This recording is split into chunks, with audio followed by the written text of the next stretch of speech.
Do you condemn Hamas?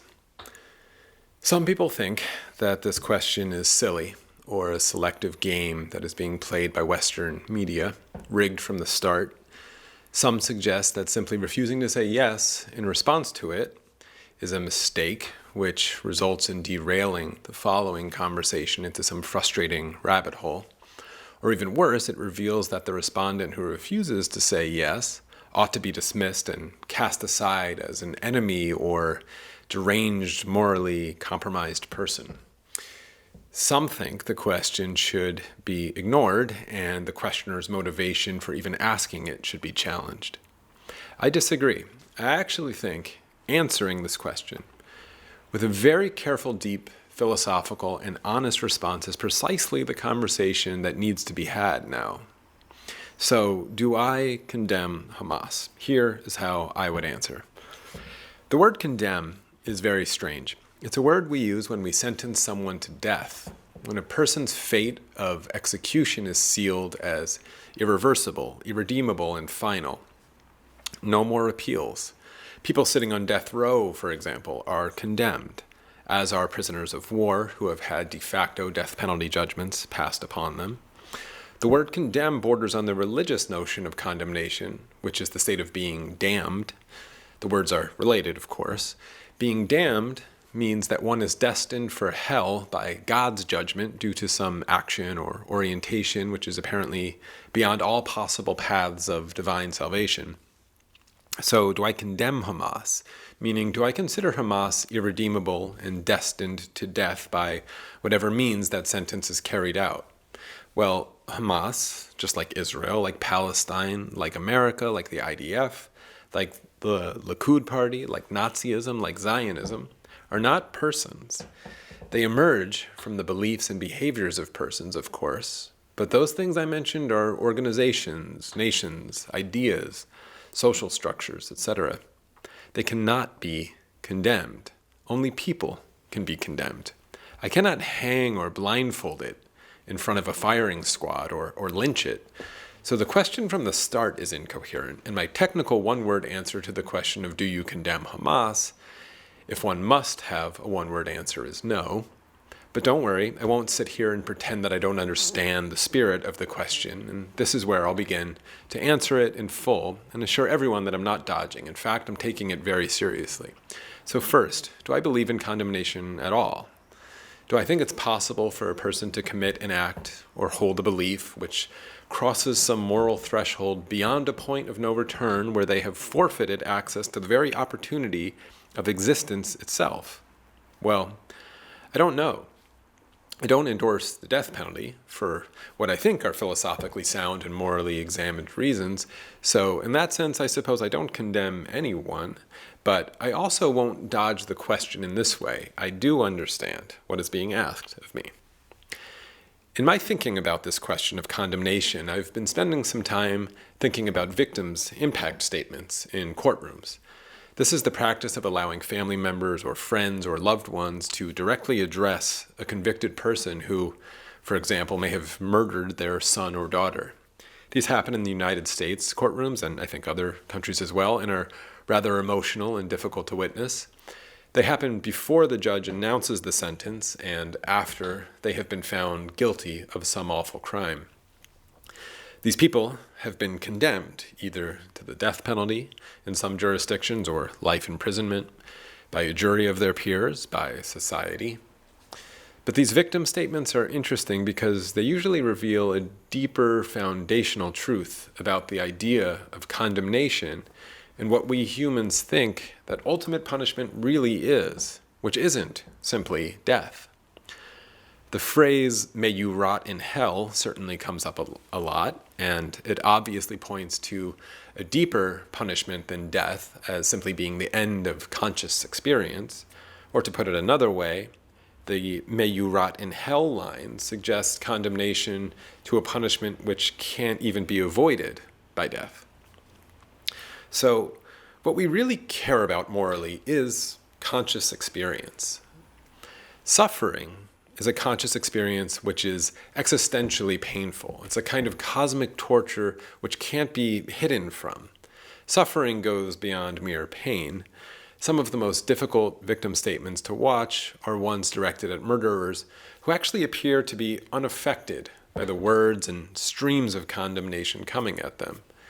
The murderers can even smile through it, seemingly at peace or even happy about what they've done. If it's true that their inner conscious experience is one free from suffering, even while sitting in the proven public truth of their murderous actions and beliefs, they are, in fact, not suffering or being punished. The religious believers among us can attempt to take solace in believing that God will be the ultimate judge to ensure that the suffering does arrive, if God so chooses to dish out that punishment. That's often expressed with people saying things like, "May God have mercy on your soul." There's an interesting philosophical discussion to be had there. If that statement is sincere about the admission of the human capacity to forgive and potentially a depth of forgiveness only available to the gods. But what comes through more often in these victim statements is an attempt to pierce the facade of non-suffering by expressing hope of much more earthly versions of damnation. Oftentimes hurt, angry, and grieving family members say things like, "I hope you see her face every time you close your eyes," or "I hope she haunts your dreams for the rest of your life. I hope you can't sleep. I hope that you can't wash away the stain of her blood off of your conscience. I hope you see her on the other side of your eyelids," things like that. These expressions are the ones that really point to what I think are the true secular condemnation notions and really gets at the heart of it. So now the question is the non-suffering of certain killers or rapists or other persons who've done these awful things, is that real? Is it possible to actually murder someone or do some truly horrendous things, but never really feel even a twinge of guilt or suffering, even in the anguished presence of the grieving and hurting loved ones of the one you murdered? Can one truly completely snuff out that tiny voice of conscience in our minds that reminds us that this is wrong? Can one be so convinced or blinded by a righteous or divine or cosmic vision of the world that the murder in front of their eyes or in their memories feels like nothing? Or even worse, more perversely, it feels like ecstasy and a fulfillment of a divine commandment, which will actually be rewarded by a sort of heavenly afterlife. Yes, I think those states of minds are possible. And of course, it's a very frightening thought. I think these states of mind are actually common, though I think they're more fragile than they appear.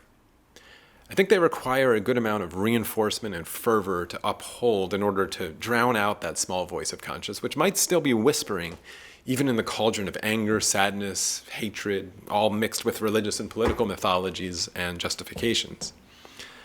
I think, happily, very, very, very few people are born without this small voice of conscience.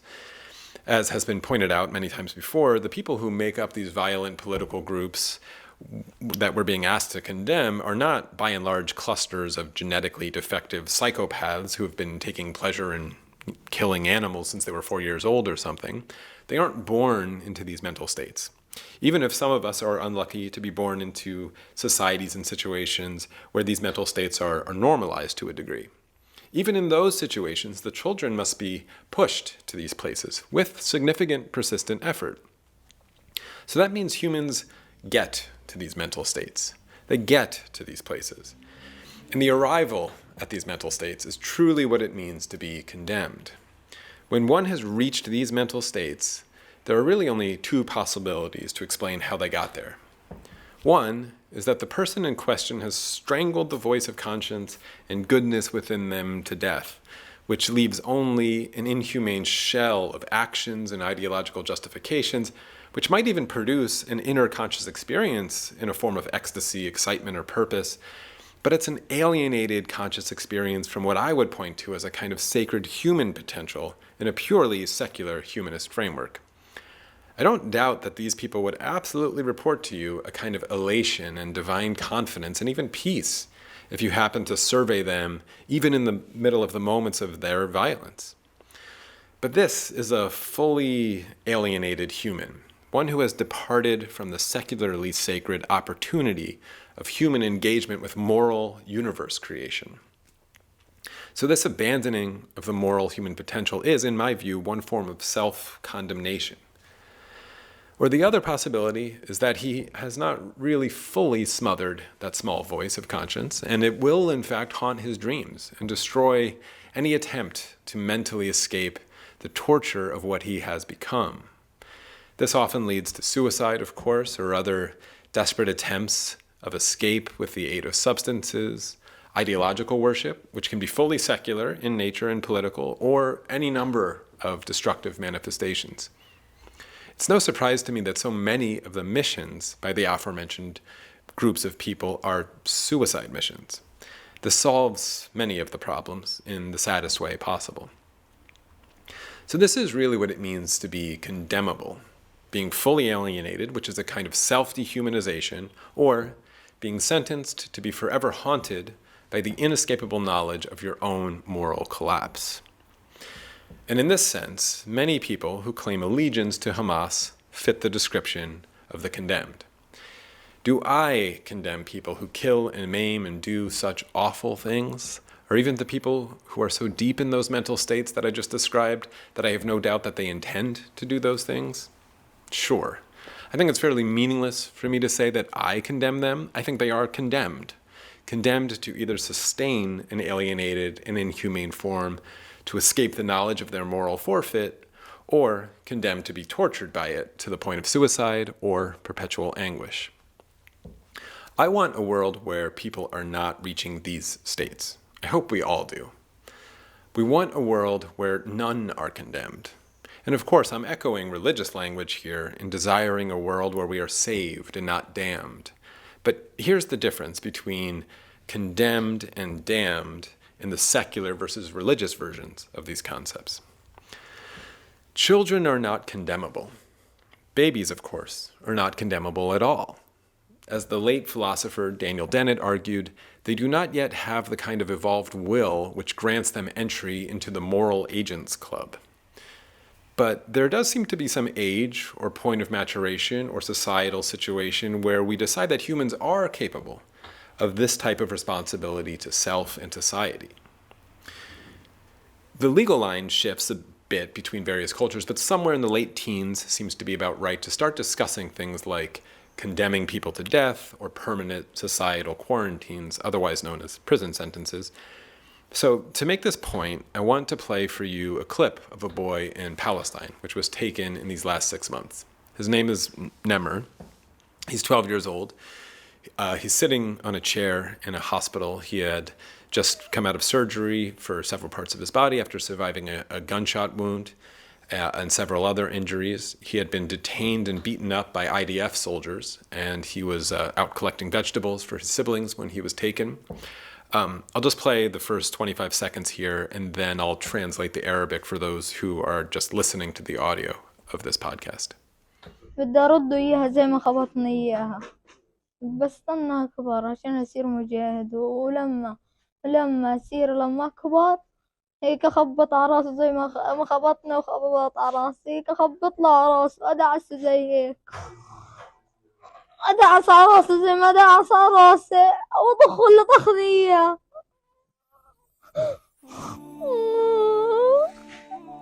He said, I want to return the blow to him just like he hit me. I'm waiting to grow up so I can become a fighter. And when I grow up, I'm going to bang his head the way he banged mine. I will stomp his head the way he did on me, step over his head as he stepped over my head, and shoot him the way he shot me. The video goes on to explain some of his injuries and the situation of his detainment. I'll put it at the end of this video for anyone who's interested. But I hope we can recognize the pain of what is happening here as Nemr describes the awful things he wants to do to someone who has hurt him. The pain in his voice is crushing as he hears himself speak words of revenge and hatred.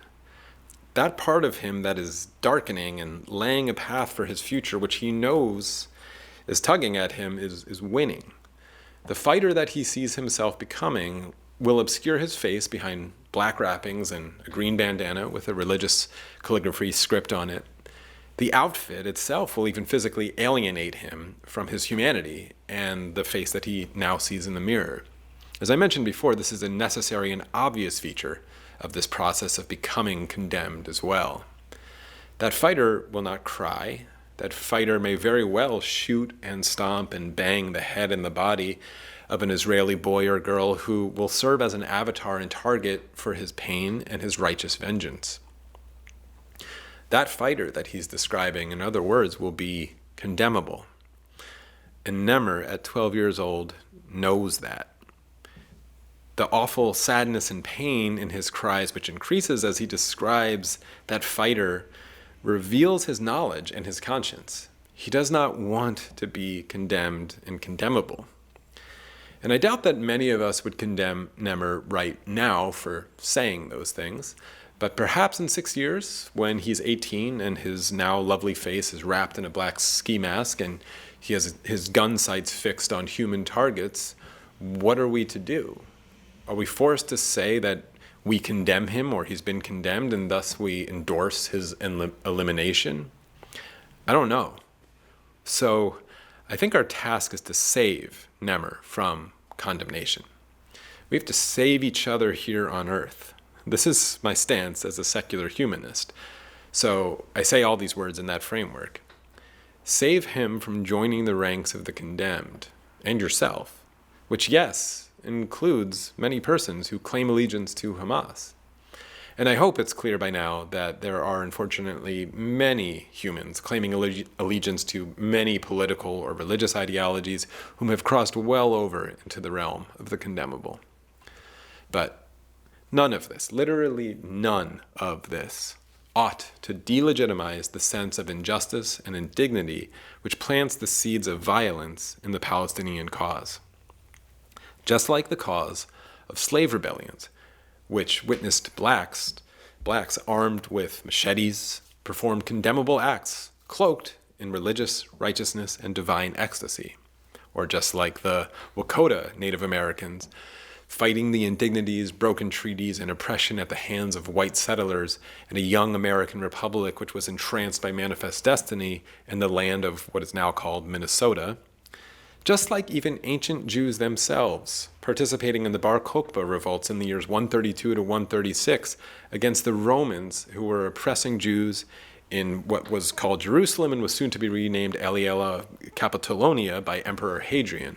Those Jews, by the way, used a network of underground tunnels and caves, which they built and used, which were outfitted with narrow passageways to violently ambush their enemies in hopes of liberating their people and driving out their brutal oppressors from what they felt was their homeland.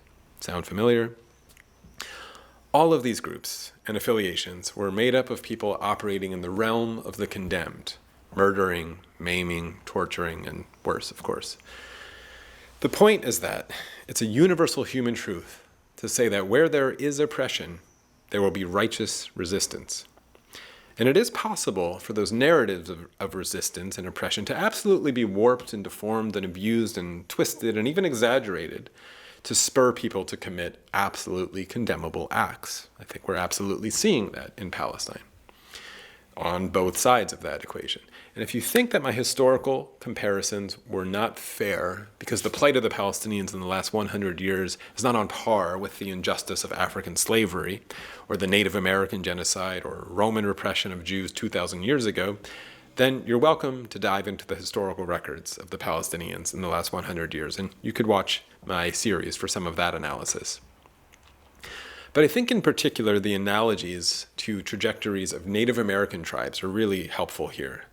I would recommend spending some time reading accounts of people like Tecumseh, as they struggled to carve out a place of coexistence and dignified nationhood in the face of the manifest destiny ideology which was driving the American expansionism westward and justifying the slaughter and extermination of Native Americans who called that land their home for over 12,000 years. What I hope you'll find in that investigation are plenty of obvious and important parallels, not just in the violence and the acts which I've labeled as condemnable over and over again in this essay, killing, babies, sexual violence, torture, and yes, done by persons of every color and affiliation, state, Western, Native alike. These actions, no matter the justification, are condemnable in my analysis. But the parallels in the justifications for the actions, or even the oppressions and indignities which create the conditions for these feelings and these actions, those parallels really, really matter here for my point. Because for months now, many of us have been insistent that Zionism is the culprit which needs to be defeated. And we've struggled to strip this away from the concept of Judaism or even Israel. Some people pretend to not understand what we mean, and some genuinely don't know what we mean. Some think Zionism can be redefined somehow to be something that one ought to be proud to subscribe to, or something very innocuous. And when I, or someone like Ilan Pappé, says something like the Zionist regime must fall, we are not insisting on the death or expulsion of all Jews in Palestine, or the end of Israel. The analogy we are asking you to think of is something like manifest destiny. So John O'Sullivan was the journalist who coined this term in 1845 in the now infamous quote of, "The fulfillment of our manifest destiny is to overspread the continent allotted by Providence for the free development of our yearly multiplying millions." Manifest destiny was the invocation that it was God's plan, that's the providence part, for the white man to move westward from sea to sea. The massacres and expulsions of the natives, which even by the year he wrote that quote, had already begun in the cycles of violence, and many natives had participated in several condemnable actions, which would be used and could be used to cast them all as collateral damage for their affiliation and support of what we would now call terrorism, but at the time would be called something like uncivilized savagery in the language of the 1800s. Take, for example, some quotes from Thomas Jefferson. Early in his political career, he would say things like this: "The American Indian is a man in body and mind equal to the white man, and of courage perhaps superior. If we could extinguish the Indian fire in his breast and induce him to labor with us, the world would not contain a more magnificent race of men." It sounds okay, right? I mean, there's some praise in there and a call for assimilation, of course, with some sort of racist undertones as well, but a bit of a vision of assimilation and cooperation. Then, as the expansion pressure grew, and of course the violence continued, because the natives were not so thrilled with the sting of broken treaties and racist policies and murderous raids upon them as well, Jefferson started saying things like this: "Our settlements will gradually circumscribe and approach the Indians, and they will, in time, either incorporate with us as citizens of the United States or remove beyond the Mississippi River." And eventually he would say things a bit more bluntly like this: "If we are to wage a campaign against these people, the end proposed should be their extermination or their removal beyond the lakes or the Illinois River." It's crazy how often bodies of water come up in these talks. And then finally, this one is about his most blunt one. He says, "This unfortunate race, whom we've had been taking so much pains to save and to civilize, have, by their unexpected desertion and ferocious barbarities, justified extermination." So, for those who missed the history lesson, of course, that extermination eventually was virtually completed in the Americas. And yes, it was assisted by smallpox outbreaks, which I'm sure were thought to be proof of the divine providence and manifest destiny. So here's a question for you. If you had a time machine, and you could go back to around the time of these quotes, let's say before the War of 1812, or even Andrew Jackson's Indian Expulsion Act a few decades later, which led to the infamous Trail of Tears, would you try to make a public argument in defense of the Native American cause, which, mind you, by that time would have been met with plenty of outrageous calls to condemn them and their affiliations? You would be met with the equivalent of reminders of suicide bombings and rockets today, but at that time it was in the form of night raids and house burnings and abductions. You would be met with reminders that these people had fought alongside and supported the French and the British enemies, who we all know were evil and depraved and an avowed enemy of the American state. You would be met with charges that their beliefs, such as Tecumseh and his brothers, who had come to believe that they were prophets, were a deal breaker and inherently violent and suicidal. would you support Tecumseh's vision of a recognized autonomous Native American state, which he was aiming to establish in the Great Lakes region, as outlined by his Pan-Indian Confederacy? In other words, would you try to stop the genocide and ethnic cleansing of the Native Americans if you could, even if there were no guarantees about how the future would unfold from then on? In doing so, would you really be arguing against the existence of America, or that the white European settlers arriving in the land had to leave or be extinguished or eliminated completely? Would you even be arguing against the idea of America itself as a nation which had just written the words that all men are created equal not so long ago, but was clearly not fulfilling their stated promise? No, what you would be arguing against is manifest destiny. And you would be trying your hardest to convince people that manifest destiny was deeply un-American, or perhaps un-Christian. And there were some who tried to do just that, of course, but it's not how history unfolded. For me, it's not so hard to imagine an alternate history where manifest destiny would have been defeated as an ideology, and for America to continue to exist and thrive. Of course, it would have had to reimagine its future and relationship with its neighbors and itself, and it would have looked different. I would hope that even by the 1800s, which is where those Jefferson quotes come from, and as I mentioned before, the cycles of violence had already amplified quite a bit by then, it would still have been possible to find paths to peace and justice and reconciliation as either one or two-state solutions, though, as many of us have been warning for so long, these paths to peace grow dimmer and dimmer the further we get along the condemnable paths. So the point is, the future is not inevitable, and neither was the past, and never was. And if we look at Nemr's life now, and we think of the next 6 years before him when he turns 18, we can think about the variables that will lead him either to be condemned or not. And religion and divine justification or divine motivation is absolutely one of those variables worth considering. Though I hope, given my analysis just now, we could also understand that if he happened to be surrounded by different religious traditions which might discourage him a bit more forcefully from engaging in condemnable acts, he might not end up condemned, but that path would absolutely not guarantee his survival at all or the victory or survival of his tribe. This is not a video about Islam in particular, but we can readily speak about Islam's history and religious traditions as being a bit more or less politically driven and resistance-driven than others. And even that has very little to tell us about the underlying morality of the causes which drive people. There's even a way to look at it which makes it a bit more proud in its fierce resistance. Now, of course, I don't endorse any of that. I have hinted at my deep secular humanism many times in this essay, and others, of course. I would be arguing that case to certain Native Americans in 1812, who were by then enraptured with religious justifications and fervor. For example, Tecumseh's younger brother would end up arguing that the Native Americans were the original and first children of the Great Spirit, and that the white man was actually the spawn of the spirits of the scum of the earth. This, of course, is not secular humanism, just as much as manifest destiny is not secular humanism. And I'm sure there were religious natives who thought that their beautiful religious traditions and ideas were being warped and abused in these political causes, just as Christians probably think that the manifest destiny proponents were doing exactly the same thing to theirs. So the odds of Nemr avoiding being condemned are not great, to be honest. Just as the odds of plenty of 12-year-olds in Israel avoiding being condemned are not great either.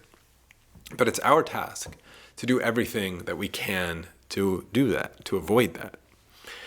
And as I've long been arguing, I'm convinced that when the ideology of Zionism disintegrates, we will have much better odds at doing both of those things.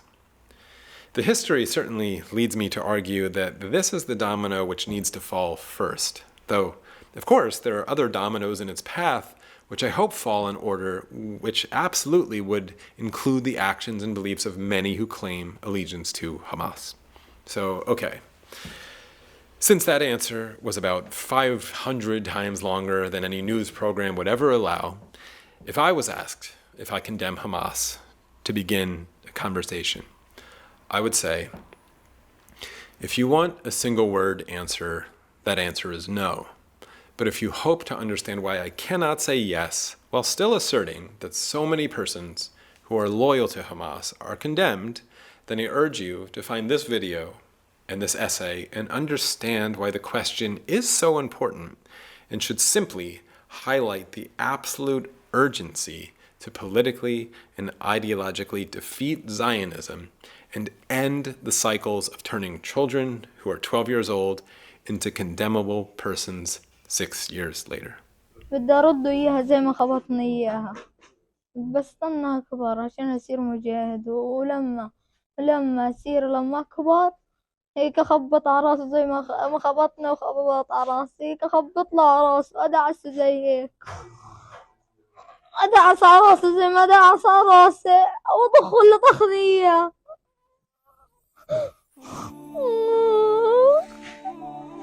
اسمي نمر، عمري 12 سنة. أنا طفل، إيش ذنبي؟ هذه إصابتي، إيش ذنبي؟ أي إصابة طلقتين وطلقات متفجرة. أي طلع كيف؟ طلع. أنا إيش ذنبي؟ أنا إيش دخلني في هذه؟ أي إطلاق متفجر. كنت لقيت خضرة ولقيت هذا عشان نجيب أكل لأخواتي. أي ذنبي؟ أخوني. وعندي هذه الرجل لو طار مقطعة والشرايين، وعندي إصابة برضو كمان هي برجلي. هي وعندي إصابة بظهري وإصابة ببطني. أختي هي صغيرة، كنت تصحى هي تقولي تروح تطلع دادة تجيب نني، تجيب دادي نني، يعني تروح تجيب أكل إنا. وكنت دايما لما أروح أطلع كنت أول ما أروح تجري تفتح الباب وتجري تحضني، تقولي ناني جبت دادي جبت نني، أقولها وكنت أعطيها حبة البندورة تاكلها، تقعد زي هيك تاكلها. وكنت دايما هيك أطلع وكنا نطلع ونجيب. يوم من الأيام انطخت وأخذوني اليهود وما شفت أختي. ودايما كنت أفكر فيهم بالسجن وأفكر فيها إنها بتاكل، مين بيجيبلها، مين بروح. يعني صعب الوضع عنا، صعب الوضع عنا الوضع.